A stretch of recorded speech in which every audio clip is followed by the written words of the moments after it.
这起交通意外发生之后，疑似肇事的维奥联运巴士公司也随即派人协助伤者善后。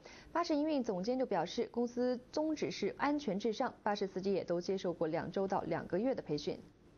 开春3个月不到，维奥联运的绿巴士又发生事故，老婆婆下车时不慎遭巴士碾傷，雙腿得截肢。巴士公司隨即派人到醫院關注。事件發生之後，我哋已安排管理層到醫院慰問傷者及家屬，並全力協助。肇事車長擁有超過15年重型客車嘅駕駛經驗，入職本公司已有半年，而行駛3路線亦不少於3個月，以往嘅駕駛記錄亦都良好。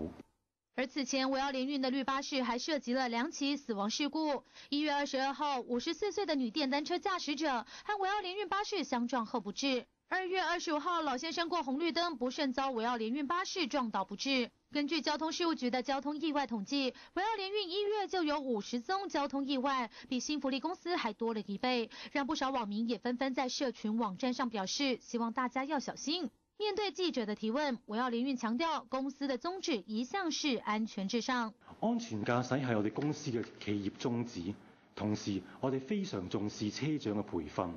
我哋於去年啟運之前，每名車長均接受咗唔少於2星期至2個月嘅培訓。為了保障市民的安全，交通諮詢委員會已經委託顧問公司做評量，渴望對巴士公司起到一定效用。佢係做得唔足夠嘅，咁我哋會責成佢改善啦。巴士安全備受關注，但還是要提醒您，馬路如虎口，走路開車都得多留心。澳門市省方米線娜娜張世偉、江朝東澳門報道。